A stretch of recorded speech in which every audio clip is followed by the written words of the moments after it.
প্ৰথম আৰু দ্বিতীয় পৰ্যায়ত অসমত ভোটদানৰ হাৰ খুবেই সন্তোষজনক। আমাৰ সৰ্বভাৰতীয় ভোটদানৰ তুলনাত অসমৰ শতাংশ বহুত বেছি, প্ৰায় 80ৰ ওচৰা-ওচৰি। গতিকে এই ধাৰা আমি ভাৰতীয় জনতা পাৰ্টি অসম প্ৰদেশে আশা কৰোঁ যে তৃতীয় পৰ্যায়টো থাকিব, অৰ্থাৎ আমাৰ ঐতিহ্যমণ্ডিত অসমৰ কেন্দ্ৰ গুৱাহাটী মহানগৰ তথা গুৱাহাটী লোকসভাকে আদি কৰি আমাৰ বৰপেটা, কোকৰাঝাৰ আৰু ধুবুৰী এই গোটেই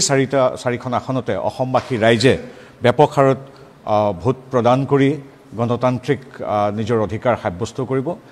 কৰিছেই, কৰি আহিছে। গতিকে আমি সেই ইতিবাচক আশাৰে আজি আহ্বান জনাইছোঁ, যিসকলে কেতিয়াবা অলপ অনীহা প্ৰকাশ কৰে ভোট দিবলৈ, তেওঁলোকো যাতে বাকী 80% দৰে ওলাই আহি 100% কাষ চপায়, তাৰ বাবে এটা ৰাজনৈতিক দল হিচাপে আমি পৰম শ্ৰদ্ধেয় নাগৰিকসকলক আহ্বান জনাইছোঁ। এইটো আমাৰ এটা দায়িত্ব কৰ্তব্য বুলি আমি আহ্বান জনাইছোঁ আৰু গৌৰৱবোধ কৰিছোঁ যে অন্য ৰাজ্যৰ তুলনাত অসম তথা উত্তৰ পূৰ্বাঞ্চলে সামগ্ৰিকভাৱে ভোটদানৰ ক্ষেত্ৰত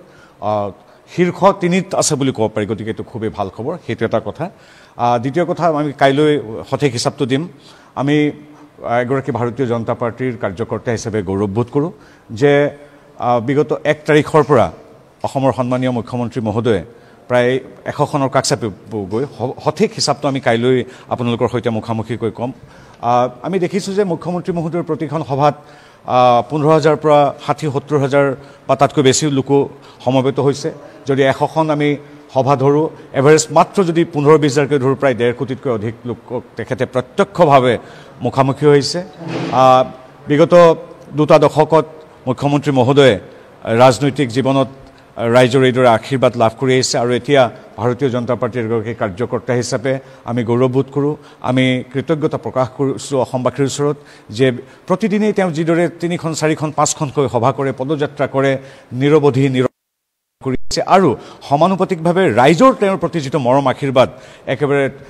গৰমৰ সময়তো ৰাইজ কিদৰে 50-60,000 পৰ্যন্ত ৰাইজ ওলাই আহিছে, এইটোৱে আচলতে কেৱল ভাৰতীয় জনতা পাৰ্টিৰ প্ৰতি সমৰ্থন বা নৰেন্দ্ৰ মোদী দেৱৰ প্ৰতি সমৰ্থনেই নবজায়, গণতন্ত্ৰৰ প্ৰতি এক আশীৰ্বাদ স্বৰূপ আৰু আমাৰ অসমৰ মুখ্যমন্ত্ৰী ডাঙৰীয়াৰ প্ৰতি অসমবাসীৰ ৰাইজৰ আশীৰ্বাদ বুলি আমি গণ্য কৰোঁ। এই ধাৰা অব্যাহত ৰাখক। আমাৰ মুখ্যমন্ত্ৰী মহোদয় তথা আমাৰ ভাৰতীয় জনতা পাৰ্টি অসম প্ৰদেশক সদায় আশীষ দি যাওক অসমবাসী ৰাইজে আৰু সামগ্ৰিকভাৱে এখন বিকশিত ভাৰত গঢ়াৰ বাবে, বিকশিত অসম গঢ়াৰ বাবে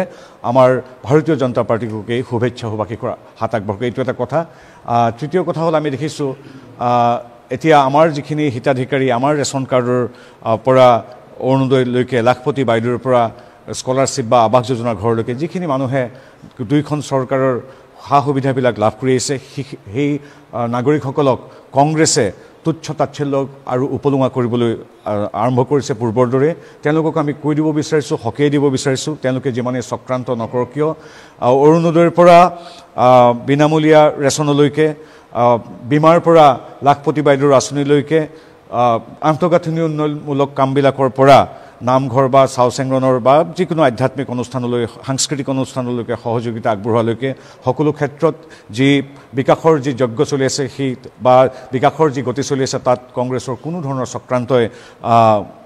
ৰোধ কৰিব নোৱাৰে। আৰু আমি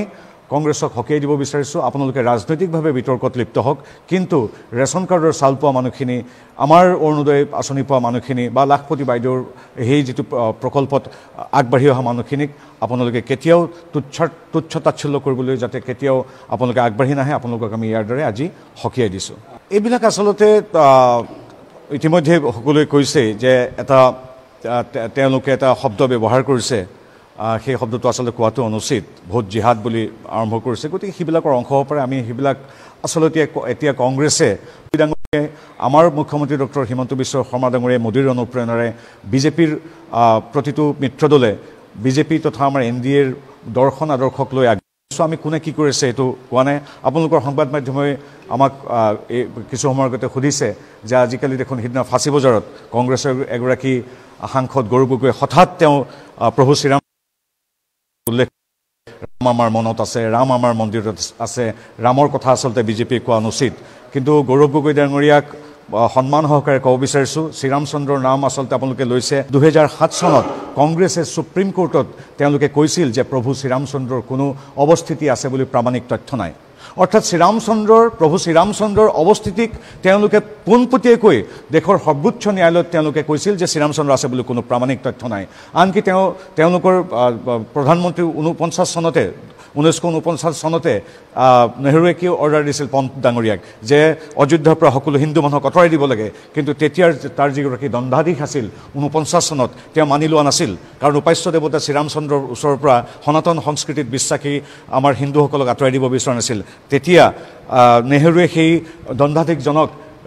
চাকৰিৰ পৰা নিলম্বন কৰিছিল গতিকে তেওঁলোকৰ ইতিহাস তেনেধৰণৰ তেওঁলোকৰ মিত্ৰদলে কয় যে আমাৰ মাজত শিৱ আছে গতিকে আমি কিয় অযোধ্যালৈ যাম তেখেতসকলক তেওঁলোকৰ শীৰ্ষ নেতৃত্বক খাৰ্গে ডাঙৰীয়াৰ পৰা সোনিয়া গান্ধীলৈকে শীৰ্ষ নেতৃত্বক শ্ৰীৰামচন্দ্ৰৰ যেতিয়া প্ৰাণ প্ৰতিষ্ঠা হৈছিল ৰাম মন্দিৰত তেতিয়া নিমন্ত্ৰণ জনোৱা হৈছিল তেওঁলোকে তেতিয়া তুচ্ছ তাচ্ছিল্য কৰি সেই আমন্ত্ৰণ প্ৰত্যাখ্যান কৰিছিল যি সময়ত প্ৰাণ প্ৰতিষ্ঠা হৈছিল শ্ৰীৰামচন্দ্ৰৰ ৰাহুল গান্ধীয়ে তেতিয়া অসমৰ নেলিৰ দৰে সংবেদনশীল এলেকাত তেওঁ ধৰ্ণা কৰি নাটক কৰিছিল গতিকে আচলতে সনাতন সংস্কৃতি হিন্দু ধৰ্ম শ্ৰীৰামচন্দ্ৰৰ নাম লোৱাৰ আগতে এবাৰ তেওঁলোকৰ যিজন ৰাজ্যিক সভাপতি ভূপেন বৰা ডাঙৰীয়া তেওঁক আজিলৈকে সুধিছেনে ক্ষমা ভিক্ষা কৰিছেনে ভূপেন বৰাৰ হৈ যিজন ভূপেন বৰাই প্ৰভু শ্ৰীকৃষ্ণক লাভ জেহাদী বুলি কৈছিল গতিকে সকলো সময়তে আমাৰ সনাতন সংস্কৃতিক অবিশ্বাস কৰা তুচ্ছ তাচ্ছিল্য কৰা ডেংগু মেলেৰিয়া এইডছ আদিৰ বেমাৰৰ লগত তুলনা কৰা কংগ্ৰেছ আৰু কংগ্ৰেছৰ মিত্ৰদল তথা গৌৰৱ গগৈৰ দৰে নেতাৰ বাকী আমি ৰাজনৈতিক বিতৰ্কত অংশ ল'ম কিন্তু আমাৰ সনাতন সংস্কৃতি হিন্দু ধৰ্মক লৈ হঠাৎ পেট্ৰিয়ট হৈ তেওঁলোকে যি নীতি জ্ঞান দিবলৈ আগবাঢ়িছে সেই কথাক বিনম্ৰতাৰে অনুৰোধ জনাইছোঁ আপোনালোকে শ্ৰীৰামচন্দ্ৰৰ নাম লৈছে খুব ভাল পাইছোঁ আমি কিন্তু আপোনালোকে নিজৰ চৰিত্ৰ দুমুখীয়া চৰিত্ৰ এইদৰে উদঙাই দিয়া এটা হাস্যকৰ এটা কৌতুকলৈ আপোনালোক পৰ্যবেক্ষিত হৈছে সকলোৰে অধিকাৰ আছে অসমখন ভাৰতখন সকলো যাব পাৰে কিন্তু তেওঁলোকে যিটো দুমুখীয়া চৰিত্ৰটো ত্যাগ কৰিব লাগিব তেওঁলোকে নিজেই 2007 চনত কৈছিল প্ৰভু শ্ৰীৰামচন্দ্ৰ নায়েই বুলি আৰু আজি তেওঁলোকে দেখিছে টানত পৰি ৰাম অৰ্থাৎ দেখিছে যে সমগ্ৰ ভাৰতখন সনাতন সংস্কৃতিৰ আধ্যাত্মিকতাত শ্ৰীৰামচন্দ্ৰৰ আধ্যাত্মিকতাত বিধৌত হৈ আছে আৰু সেই সময়ত উপায়বিহীন হৈ তেওঁলোকে যি কংগ্ৰেছে 7 চনত প্ৰভু শ্ৰীৰামচন্দ্ৰ নাই বুলি কৈছিল তেওঁলোকে এতিয়া শ্ৰীৰামচন্দ্ৰৰ বন্দনাত গদগদ হৈ পৰিছে গতিকে তেনেকুৱা দুমুখীয়া চৰিত্ৰ তেওঁলোকে ত্যাগ কৰিব লাগিব তেওঁলোকে অসমবাসীৰ ওচৰত প্ৰভু শ্ৰীকৃষ্ণক লাভ জেহাদী বুলি কোৱাৰ বাবে হিন্দু ধৰ্মক ডেংগু মেলেৰিয়াৰ লগত তুলনা কৰাৰ বাবে ক্ষমা খুজিব লাগিব তাৰপিছত গৌৰৱ গগৈ হওক বা যিয়ে নহওক তেওঁলোকে যি ইচ্ছা কৰিব পাৰে আৰু এটা আপোনালোকৰ প্ৰশ্ন সুধিছে এইমাত্ৰ যে কংগ্ৰেছৰ এতিয়া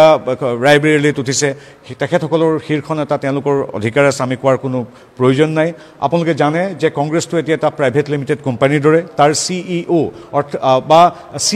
CMD হ'ল ৰাহুল গান্ধী চেয়াৰমেন কাম মেনেজিং ডিৰেক্টৰ এটা কোম্পানীৰ যিদৰে মালিক থাকে ঠিক সেইদৰে গতিকে তেওঁ হ'ল মালিক কোম্পানীটোৰ তেওঁ ৱাইনাৰতো উঠিব পাৰে গুৱাহাটীতো উঠিব পাৰে তেওঁ ৰায়বেলীতো উঠিব পাৰে তেওঁ লাক্ষাদ্বীপত উঠিব পাৰে গতিকে মালিকে নিজৰ ইচ্ছামতে কৰিব পাৰে আৰু আমাৰ ভূপেন বৰা ডাঙৰীয়া হ'ল জোনেল মেনেজাৰ অসমৰ তেওঁৰ জোনেল মেনেজাৰ গতিকে চেয়াৰমেন ৰাহুল গান্ধীৰ কথা মতে তেওঁলোকে উঠা বহা কৰে নতুনকৈ আকৌ কণ্ট্ৰেকচুৱেল চাকৰিত যোগদান কৰিছে অখিল গগৈ আৰু লুৰিণ গগৈ গতিকে কংগ্ৰেছ কোম্পানীটোৰ অৱস্থাটো এতিয়া তেওঁলোক দেউলীয়া হ'বলৈ গৈ আছে সেই দেউলীয়া কোম্পানীটোৰ CMD য'তে মন যায় তেওঁ ৱেনাৰত উঠে বা ৰায়বেলীত উঠে তেওঁলোকৰ নিজৰ স্বাধীনতা কোম্পানীটোৰ মালিক যিহেতু আৰু তদ্ৰুপ আচৰণ কৰি আপোনালোকে জানে ভূপেন বৰা ডাঙৰীয়াই আৰু নতুন কণ্ট্ৰেকচুৱেল যিকেইগৰাকী চাকৰিয়াল আছে কংগ্ৰেছৰ কণ্ট্ৰেকচুৱেল চাকৰিয়াল অখিল গগৈ আৰু লুৰিণ গগৈকতো আমি চৰে দেখিছোঁৱেই তেওঁলোকে জয় অসম বুলি কয় তাৰপিছত তেওঁলোকে 855 জন শ্বহীদক গুলিয়াই হত্যা কৰা কংগ্ৰেছৰ ওচৰত ভৃত্যৰ দৰে আচৰণ কৰে তেওঁলোকৰ চৰিত্ৰ উন্মোচিত হৈছে এই নিৰ্বাচনত গতিকে এই নিৰ্বাচনতে বহু কথাই আমাক শিকাই গৈছে কিদৰে জয় অসম বুলি কৈ জাতীয়তাবাদৰ পোছাক পিন্ধা অখিল গগৈ লুৰিণ গগৈ আজি 855 জন শ্বহীদক গুলিয়াই হত্যা কৰা কংগ্ৰেছৰ ভৃত্য হ'ব পাৰে উপায় নাই তেওঁলোকে এতিয়া কণ্ট্ৰেকচুৱেল চাকৰিৰ বাবে আবেদন কৰিছে ডিব্ৰুগড়ত লুৰিণ গগৈ কংগ্ৰেছৰ হৈ কণ্ট্ৰেকচুৱেল